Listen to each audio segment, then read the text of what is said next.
Today on America's Test Kitchen, Elle makes Julia spiral sliced ham glazed with cider vinegar caramel.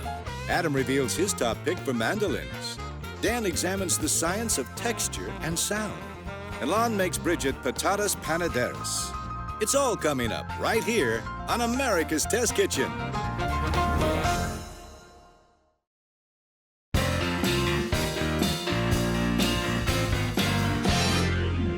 Spiral sliced ham is a classic holiday dinner, and today Elle's going to show us the best way to prepare it.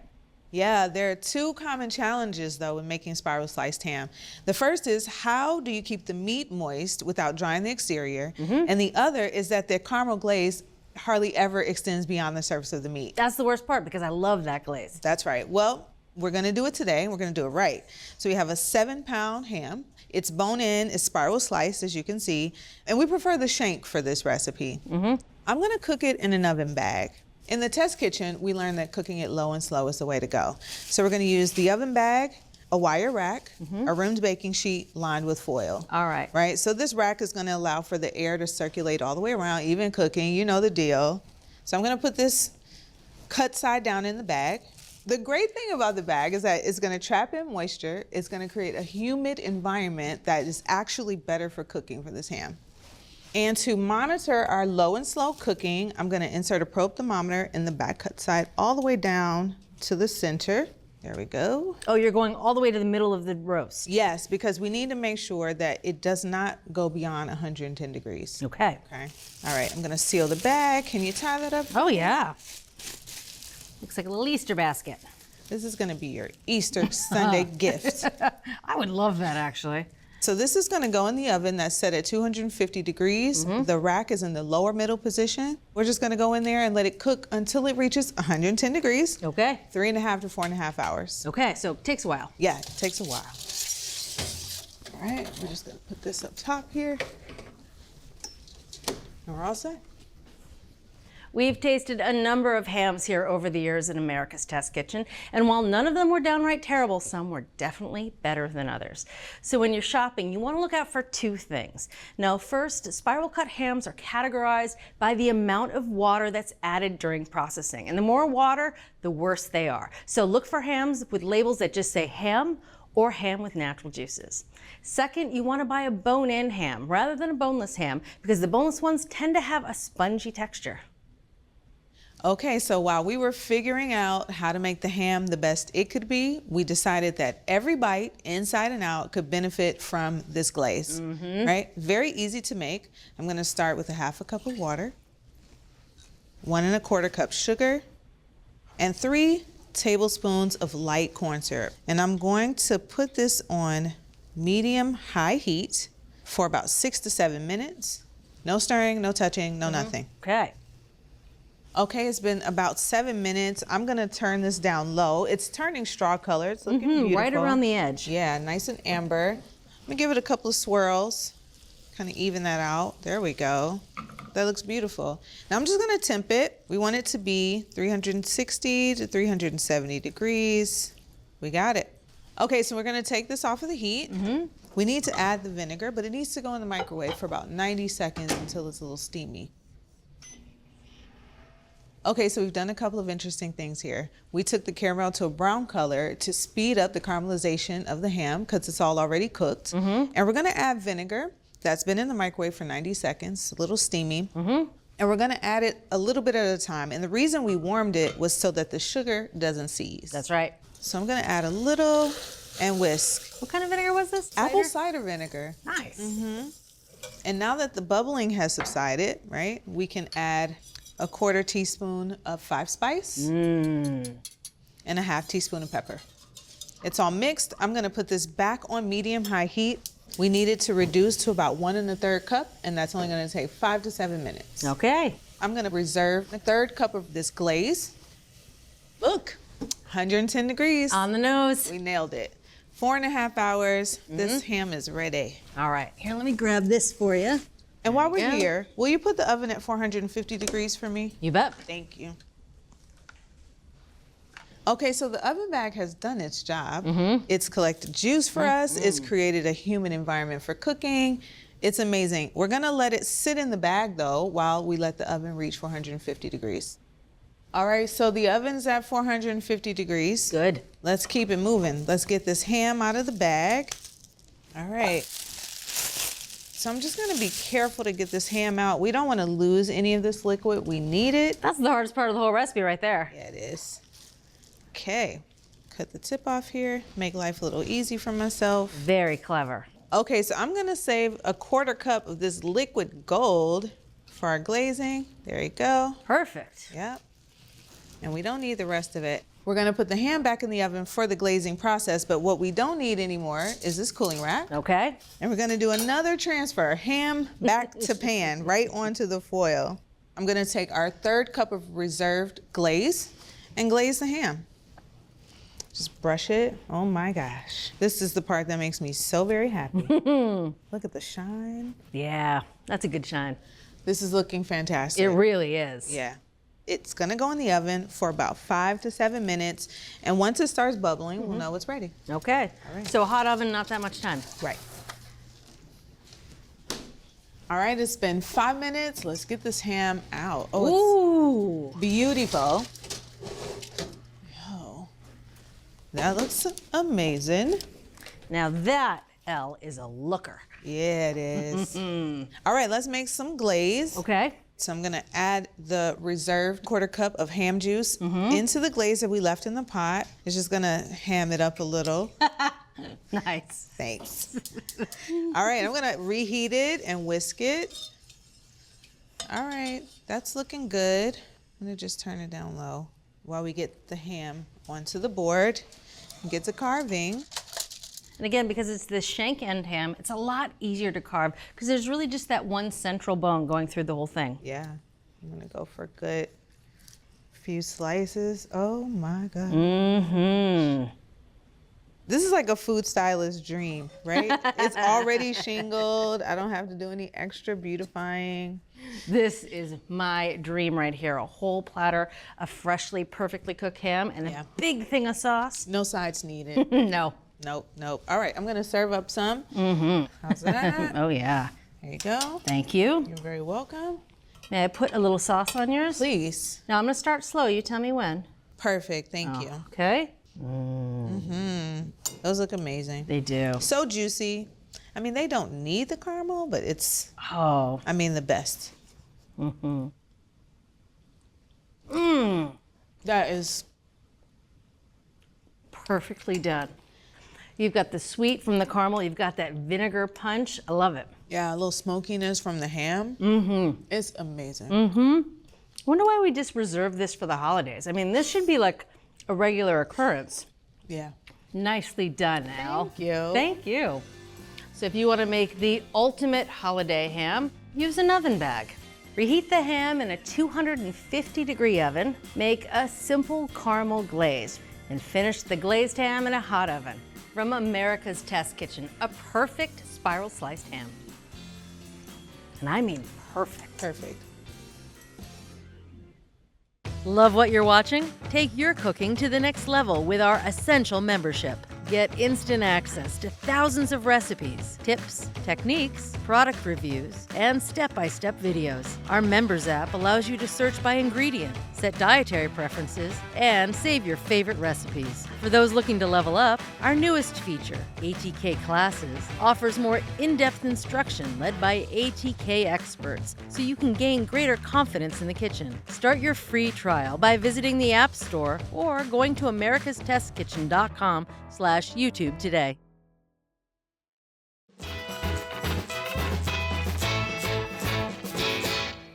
Nothing can take a vegetable and turn it into paper-thin slices faster or more efficiently than a mandolin. And Adam's here, he's going to tell us more about this really useful kitchen gadget. You know, by the time we're done with this, you're going to want to retire your chef's knife. All right. Mandolins can be great, so much faster and easier than using a chef's knife. Our lineup has 8 different models here. The prices we paid range from $24 to $200. Okay. And testers use them on an array of vegetables, large and small, soft and hard. There were tomatoes, there were potatoes, fennel, beets, eggplant, and they also tried julienning carrots, celery root, and daikon. And you're looking for nice, crisp, clean slices. Couple of design factors mattered a lot. One of them was the type of blade. Now these blades, have to be sharp right out of the gate because they don't come out of the mandolin. They're set in there. You can't resharpen them. Correct.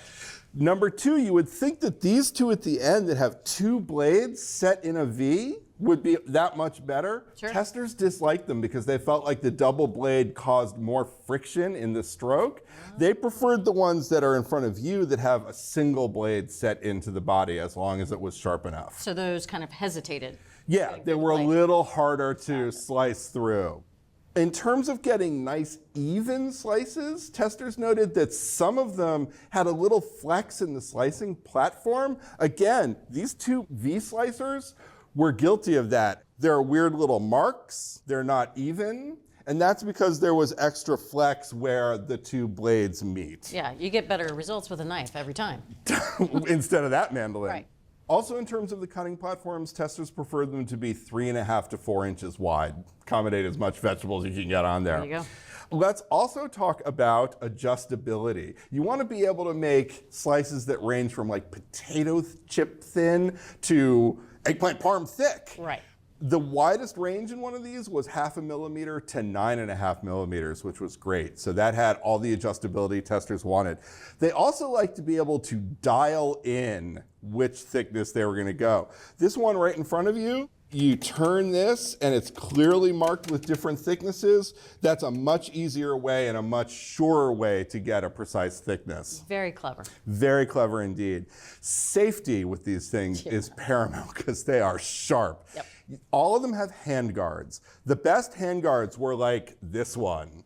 This is generously sized. You can get your whole hand on it, and it was spring loaded. So as you slice away, it pushes down on whatever you're slicing. You can slice the whole thing. We actually recommend erring on the side of safety with this. You want to be cautious. We like to wear a cut-resistant glove. This is our favorite one. This is by Mercer Culinary, and it's the Mercer Guard cut glove. The reason we do this to protect our hands is that some of these hand guards kind of puny, not doing a great job there, so you want to be extra careful. It can be a finger guillotine. A finger guillotine, indeed. Another part of safety is stability. So testers preferred the models like these that have a kickstand, and that sort of holds it up. Also, some sort of sticky rubber covering over the kickstand for added stability so it won't slide around your work surface. Nice and secure. So testers found 3 that they really liked, and they recommend each for different reasons. The sharpest one of the whole group is this one right here. This is the $51 Super Benrinner mandolin slicer. Wicked sharp, easy to adjust. You want to make sure to use a cut-resistant glove with this number because this is your hand guard. All right, yeah, take some extra precaution there. Take extra precaution. The one that was easiest to use and that felt safest to the testers, that's the $85 OXO Good Grips Chef's Mandolin Slicer 2.0. It had a great hand guard, nice and generously sized. It had a kickstand with a little rubbery coating so it stayed put.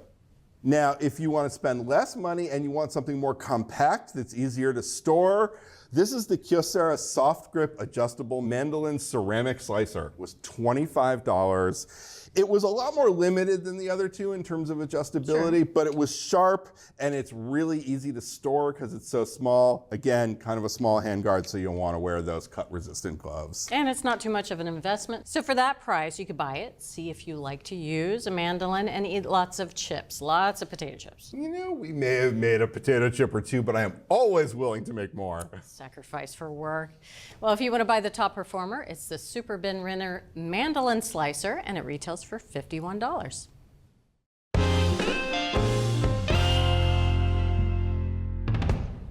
The key to telling the difference between something that is crispy, like this thin chip, and something that is crunchy, like this thicker chip, is to use your ears. No, I'm just kidding. Crispy foods make a higher pitch sound than crunchy foods. Let's have a listen.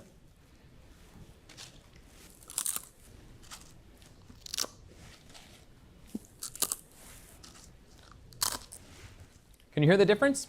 Now you can use this distinction to tell the difference between all types of crispy and crunchy foods. What else can you do with this knowledge? Make a crispy tune, of course.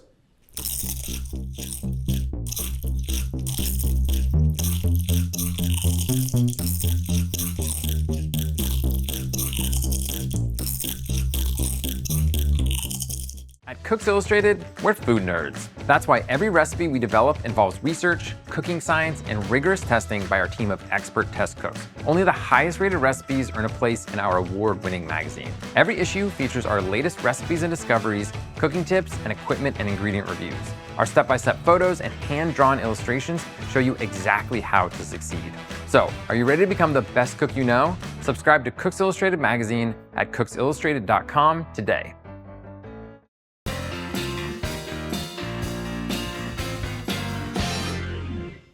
Patatas Panaderas is a lesson on simplicity and elegance. Thinly sliced potatoes are baked with minimal ingredients and they create something absolutely magical. Super silky, tender potatoes. And Lan's here, she's going to take us through this dish and show us how to make it.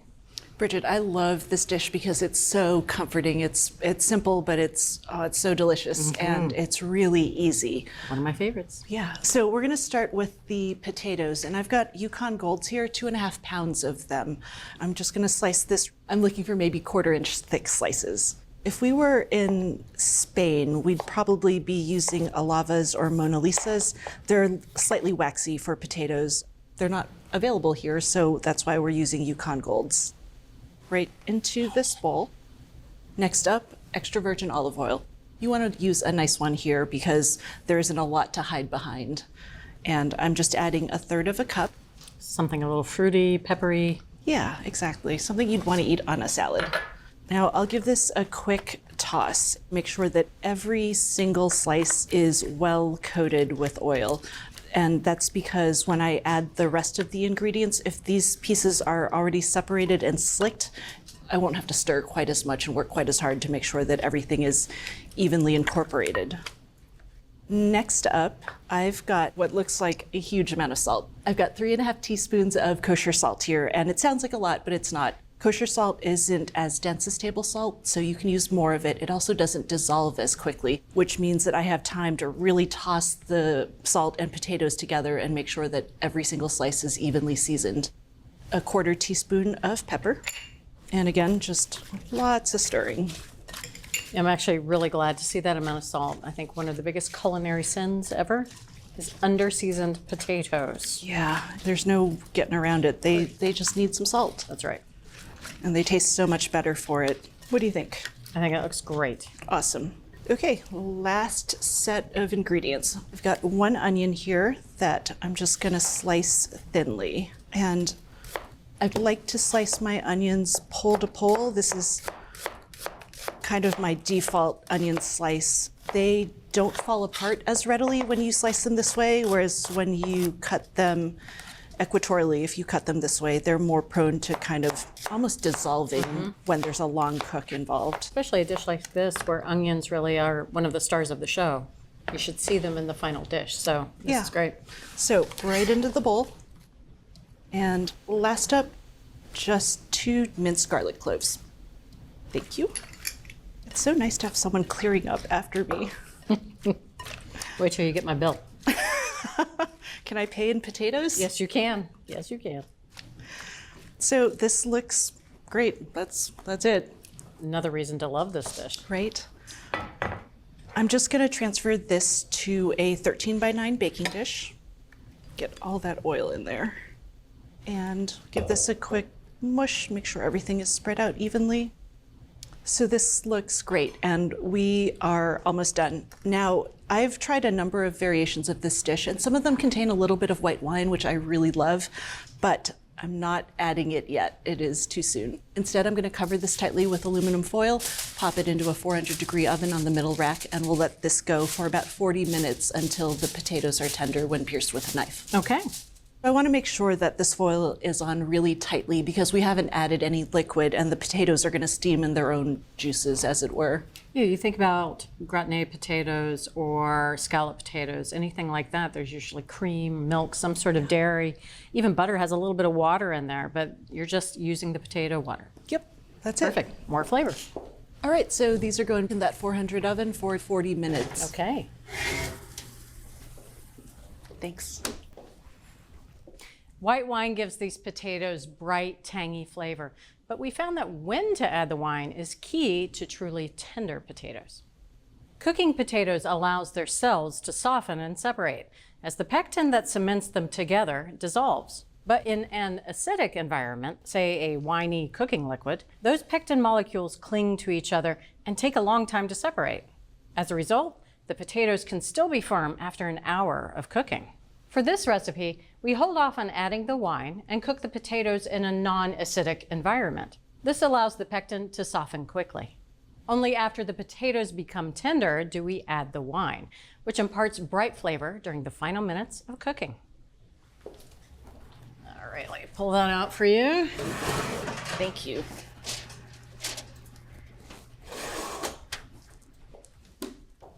Okay, so it's been about 40 minutes and we're gonna have a quick peek. Release the steam. I know, how great does that smell? Oh. Bridget, don't get in there. I just wanna give these a quick poke and you can see that that knife is just slipping right in, which means they are ready for the wine. Okay. I've got a half a cup of a dry white here. You can use anything you would want to drink or serve with these potatoes. I'm just gonna pour it right over the top. And then I'm gonna cover this again because we're not really looking for browning, but I'm not gonna seal it this time so that the moisture can escape. Gotcha. And we'll pop this back in the oven, let the potatoes absorb all that liquid. It's gonna take 20 minutes.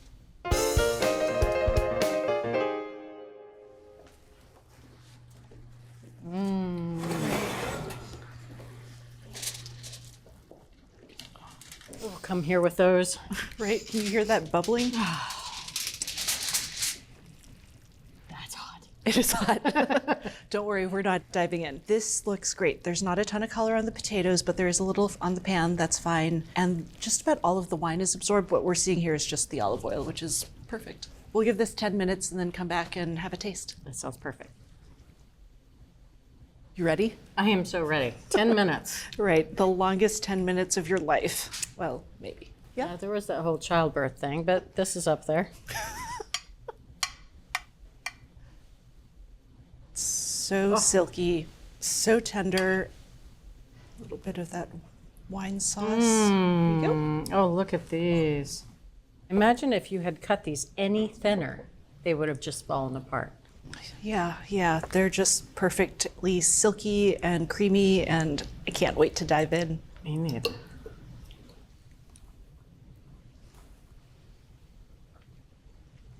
Something you don't often taste in any baked sliced potato recipe is the actual potatoes. Yeah. These really taste like potato. I've got just that little bit of sharpness from the wine, and they're like meltingly tender. It's fantastic. They're almost oil poached. Yeah. Gorgeous. Silky. And they're not loaded with ingredients, so you taste every single thing in here. It also means you can serve them with like everything. These might be my favorite potato dish ever, and there is a list. And these have walked their way to the top. Spectacular. Thanks, Lan. Thank you. Well, if you want to make these beautiful patatas panaderas at home, toss sliced Yukon Gold potatoes with high-quality olive oil. Bake the potatoes under foil until they're nice and tender, and then add the wine near the end of cooking. So from America's Test Kitchen, a side dish that can go with everything and will go with everything from this day forward. Patatas Panaderas. You can get this recipe and all the recipes from this season, along with product reviews and select episodes on our website. That's americastestkitchen.com/TV. So ham, lamb, Yep. goes with more potatoes. Sure. Nice steak. Steak. If you're ready to take your cooking to the next level, head over to americastestkitchen.com and get a free trial of our ATK Essential membership. While you're there, you can sign up for our free email newsletters and download our app. So, what are you waiting for?